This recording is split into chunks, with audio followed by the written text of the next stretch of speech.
Assalamualaikum warahmatullahi wabarakatuh. Nama saya Siti Sara Nur Septiani. Di sini saya mengampu mata pelajaran Ilmu Pengetahuan Alam di SMK Doa Bangsa. Nah, pada pertemuan kali ini saya akan menjelaskan gejala alam biotik dan abiotik.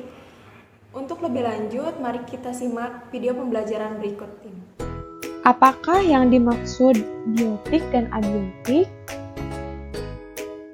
Nah, mari kita perhatikan peta konsep berikut ini. Gejala alam biotik dan abiotik meliputi ciri-ciri makhluk hidup, gejala alam biotik, gejala alam abiotik, peralatan pengamatan gejala alam biotik atau abiotik. Manusia pada dasarnya tidak dapat hidup sendiri. Manusia membutuhkan lingkungan di sekitarnya. Lingkungan ini dapat berupa makhluk hidup dan benda mati.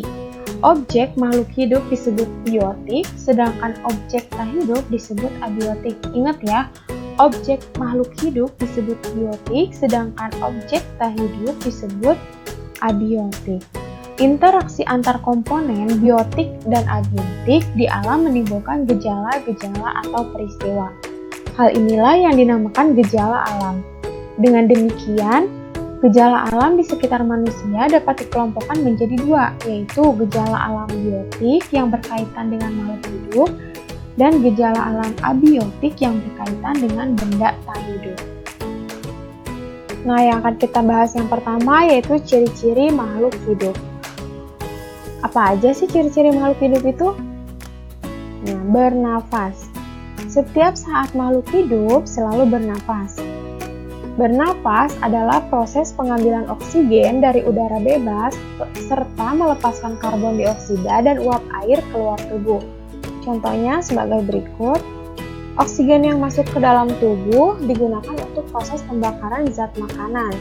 Proses ini disebut oksidasi biologis. Proses oksidasi menghasilkan energi dan zat sisa yang berupa karbon dioksida dan uap air. Energi yang dihasilkan digunakan untuk berbagai aktivitas tubuh kita. Kalian tahu nggak sih alat pernapasan makhluk hidup itu berbeda-beda? Pasti tahu dong. Manusia dan sebagian hewan mamalia bernapas dengan paru-paru. Ikan bernapas dengan insang. Sedangkan burung bernapas dengan pundi-pundi udara. Nah, pada permukaan daun terdapat lubang pernapasan yang disebut stomata dan lentisel pada batang. Yang kedua, membutuhkan makanan nutrisi. Semua makhluk hidup memerlukan makanan. Makanan berfungsi untuk menghasilkan tenaga pertumbuhan dan mengganti sel-sel tubuh yang rusak. Makanan yang diserap harus mengandung zat-zat yang dibutuhkan oleh tubuh, seperti karbohidrat, lemak, protein, vitamin, dan mineral. Perhatikan gambar berikut. Selanjutnya, ciri-ciri makhluk hidup, tumbuh dan berkembang. Setiap makhluk hidup tumbuh atau mengalami pertumbuhan. Tumbuh merupakan proses bertambahnya volume atau ukuran tubuh makhluk hidup yang irreversibel. Irreversibel ini tidak dapat kembali ke bentuk semula. Pertumbuhan dipengaruhi oleh faktor dalam, yaitu gen dan hormon, serta faktor luar, yaitu nutrisi. Sedangkan perkembangan adalah proses menuju kedewasaan yang dipengaruhi oleh hormon, nutrisi, dan lingkungan. Nah, berikut pertumbuhan pada hewan dapat dilihat pada katak, yaitu dari telur menjadi berudu atau kecebong, lalu menjadi katak berekor, serta selanjutnya menjadi katak muda. Nah, serta akhirnya akan menjadi katak dewasa yang akan menghasilkan telur dan sperma kembali. Selanjutnya bergerak. Semua makhluk hidup bergerak. Bergerak berarti berpindahnya posisi dari satu tempat ke tempat yang lain. Hewan bergerak secara aktif karena dapat berpindah tempat. Namun tumbuhan bergerak secara lambat atau pasif karena tidak dapat berpindah tempat. Ciri-ciri makhluk hidup selanjutnya yaitu berkembang biak. Setiap makhluk hidup akan berkembang biak untuk memperoleh keturunan, sehingga jenisnya tetap lestari dan tidak akan punah. Cara perkembangbiakan pada hewan terbagi menjadi dua, yaitu generatif dan vegetatif. Perkembangbiakan secara generatif disebut juga perkembangbiakan secara kawin. Perkembangbiakan secara generatif selalu didahului dengan fertilisasi, yaitu peleburan antara sel telur dan sel sperma.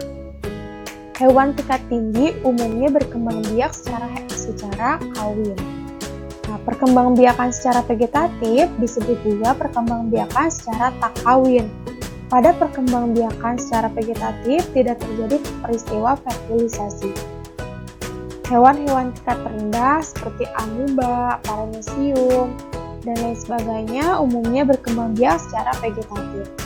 Nah, kira-kira kalau kita sebagai manusia, perkembangbiakannya seperti apa? Betul, seperti perkembangbiak secara generatif. Berbeda dengan hewan, tumbuhan bisa berkembang biak secara generatif atau vegetatif. Nah, si tumbuhan ini bisa berkembang biak secara dua-duanya, generatif ataupun vegetatif. Tumbuhan berkembang biak secara generatif dengan membuka biji, dengan menggunakan bijinya. Sedangkan vegetatif dengan menggunakan bermacam-macam cara, misalnya dicangkok, menyambung atau merunduk, dan tunas. Nah, selanjutnya peka terhadap rangsangan. Salah satu ciri makhluk hidup adalah memberikan respons terhadap rangsangan. Kemampuan makhluk hidup memberi tanggapan terhadap rangsangan disebut iritabilitas. Hewan memiliki sistem saraf untuk menanggapi rangsangan, tumbuhan tidak memiliki.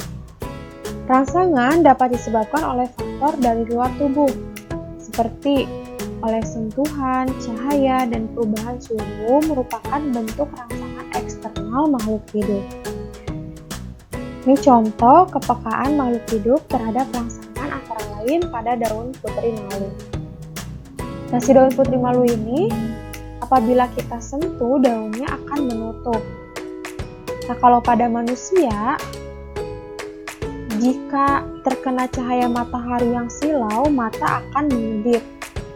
Dan jika ada bau yang menyengat, akan mengeluarkan bersin. Ciri-ciri makhluk hidup selanjutnya yaitu metabolisme. Ciri khas makhluk hidup lainnya adalah selalu melakukan sistem metabolisme. Metabolisme adalah proses kimiawi yang berlangsung di dalam tubuh makhluk hidup yang berfungsi untuk menghasilkan energi. Nah, terdapat dua macam metabolisme, yaitu anabolisme, penyusunan atau sintesis, dan katabolisme, penguraian atau perombakan. Selanjutnya, adaptasi. Setiap makhluk hidup memiliki ciri struktur tubuh yang khusus berkaitan dengan caranya beradaptasi dengan lingkungan. Setiap organisme, termasuk hewan, mempertukarkan panas tubuhnya dengan lingkungan luar agar suhu tubuhnya stabil. Berdasarkan sumber panas yang diperoleh tubuhnya, hewan dibedakan menjadi dua, yaitu hewan ektotermik dan endotermik. Hewan ektotermik mendapatkan sebagian besar panas tubuhnya dari sekelilingnya. Sebaliknya, hewan endotermik mendapatkan sebagian atau semua panas tubuhnya dari hasil metabolisme di dalam tubuhnya. Nah, selanjutnya ekskresi. Proses pengeluaran zat-zat sisa metabolisme dari dalam tubuh disebut ekskresi. Berarti ekskresi ini zat-zat sisa yang dari dalam tubuh, yaitu disebut ekskresi. Sisa metabolisme berupa urin yang dihasilkan oleh ginjal dikeluarkan dari tubuh melalui uretra atau saluran kencing. Keringat yang dikeluarkan melalui pori-pori kulit merupakan zat sisa yang harus dikeluarkan untuk menjaga suhu tubuh. Sisa pernapasan yang berupa karbon dioksida juga harus dikeluarkan melalui paru-paru. Hewan juga memiliki sistem ekskresi, hanya saja alat yang digunakan sedikit berbeda dengan manusia. Jika manusia menggunakan ginjal, kulit, paru-paru, dan hatinya, maka cacing tanah menggunakan nephridia. Serangga menggunakan bulu malpighi, sedangkan cacing pipih planaria menggunakan sel api. Tumbuhan tidak memiliki saluran pembuangan khusus seperti hewan. Bahan sisa misalnya uap air di siang hari dikeluarkan melalui lentisel pada batang atau stomata pada daun. Akan tetapi, pada malam hari tumbuhan melalui jalan yang sama untuk mengeluarkan karbon dioksida. Nah, yang terakhir yaitu regulasi. Regulasi adalah proses pengaturan keserasian di dalam tubuh organisme yang diatur oleh saraf hormon. Sistem regulasi ini yang di dalam tubuh makhluk hidup berfungsi untuk menciptakan hidup yang seimbang, serasi atau selaras. Semua makhluk hidup dapat bertahan pada suhu tertentu. Beberapa jenis bakteri dapat bertahan hidup sampai 80 derajat Celcius. Sedangkan tumbuhan dapat hidup baik antara 0 sampai 43 derajat Celcius. Berbeda ya? Sangat jauh perbedaannya. Demikian pembelajaran kali ini, semoga bermanfaat. Sampai bertemu lagi di video pembelajaran berikutnya. Jangan lupa subscribe, like, and comment Doa Bangsa TV, channelnya edukasi. Terima kasih. Wassalamualaikum warahmatullahi wabarakatuh.